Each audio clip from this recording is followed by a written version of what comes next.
watching Twin Tiers Evening News with Jeff Androlonis and Alexa Olson.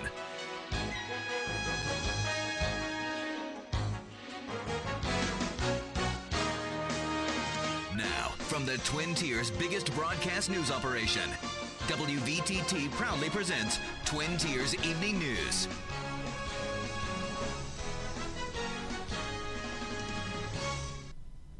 Good evening, I'm Alexa Olson. And I'm Jeff Androlonis. Good Monday evening. The big story tonight on Twin Tiers Evening News.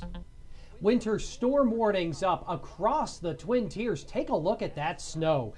They stay in effect until tomorrow morning. Potter and McKean counties have a winter storm warning until 8 o'clock tomorrow. Cattaraugus and Allegheny counties until 6 o'clock.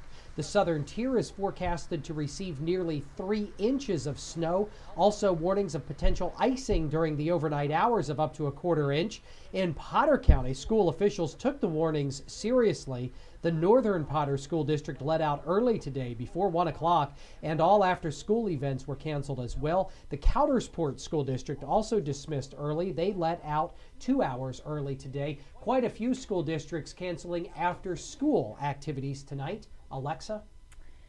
Jeff, a weekend crash outside of Port Allegheny leaves a man dead. State police say 24-year-old Keith Robinette was driving his go-kart west in the eastbound lane on Route 6 when he was struck by a vehicle driven by 21-year-old Ben Price. Robinette was killed instantly on contact. Police are still investigating that crash. Drug raids in Olean early Sunday morning yielded a number of arrests. Police say that shortly after midnight, the Southern Tier Regional Drug Task Force nabbed crack cocaine, marijuana, prescription pills, scales, and other paraphernalia from a house at 429 3rd Avenue. They busted 3 people at that residence, including one from Buffalo. At the same time, the Olean PD Special Crimes Unit served warrants at residences on Tompkins Street and Main Street, arresting 2 at Tompkins and 2 on Main Street. The Tompkins residence yielded a small amount of marijuana, and cocaine was collected from the Main Street drug bust. The warrants and arrests went without incident, according to city police. Now, WVTT camera crews today spoke with local residents to get their opinions about what seems like a recent boost in drug-related arrests. Pretty bad lately. It's worse. It sounds worse than Buffalo. Do you think it's probably going to gradually get worse or better? Probably worse. Probably worse? Yeah. Because of economy. Olean's raw sewage flowing into the Allegheny River, and state officials are working on a plan to fix it. The city's master plan for the wastewater facility is setting in front of the State Department of Environmental Conservation. That plan will upgrade the facility so that it can handle the amount of sewage flowing in. A Saturday night fire wiped out a home in McKean County on Elm Street in Westline in Lafayette Township. The fire was started, allegedly, when a dog pushed a blanket from the couch into a candle. The home was heavily damaged by fire, smoke, and water. Total damage to that home, owned by Jim and Karina Blauser, are estimated at $225,000. The Blauser family was not displaced, and the Red Cross is helping them out. And in another McKean County fire was reported Sunday night as well. Shortly after 6 o'clock Sunday evening, firefighters were called out to 99 Nelson Avenue in Bradford.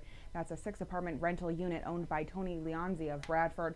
The fire started in an upstairs kitchen. However, the cause of the fire and the amount of damage is not yet being released. A New York senator thinks the cruise ship industry needs additional oversight. Senator Chuck Schumer has come up with a Bill of Rights for passengers. He says that passenger Bill of Rights, similar to one already created for airline passengers, needs to be voluntarily adopted by the cruise ship industry. He says there is something that needs to be on all cruise ships, a backup generator, in case the power fails, as it has done on a number of ships before. The senator says if the industry doesn't voluntarily adopt a Bill of Rights, he'll call on the Secretary of State to negotiate with countries where cruise lines are based. Schumer says passengers on stranded ships have the right to real-time information updates. In Harrisburg, talks continue in an effort to consolidate the Fish and Boat and Game Commission. State Representative Martin Causer chairs the Game and Fisheries Committee. He says they're asking for numbers to find out how feasible that combination might be. This week, the committee met to consider 4 pieces of legislation One being a resolution that I've sponsored that calls on the nonpartisan Legislative Budget and Finance Committee, and that's a committee that works for the legislature and conducts studies for the legislature to study the financial feasibility, the impact, cost, and savings that may be realized by combining the Pennsylvania Game Commission and the Pennsylvania Fish Commission into one independent agency instead of two separate agencies. A similar study was conducted 10 years ago, and it actually showed that the merger was feasible and would save money, but no legislative action was taken at that time. Now, Causer says that 10 years after that last feasibility study, he's confident that the data will suggest that it is time to combine the two agencies. And a Bradford man was taken via helicopter to Olean General Hospital after a crash in Salamanca. Police say David Dorian hit a utility pole on Center Ave early Friday morning. Police say Dorian fell asleep at the wheel. Jeff?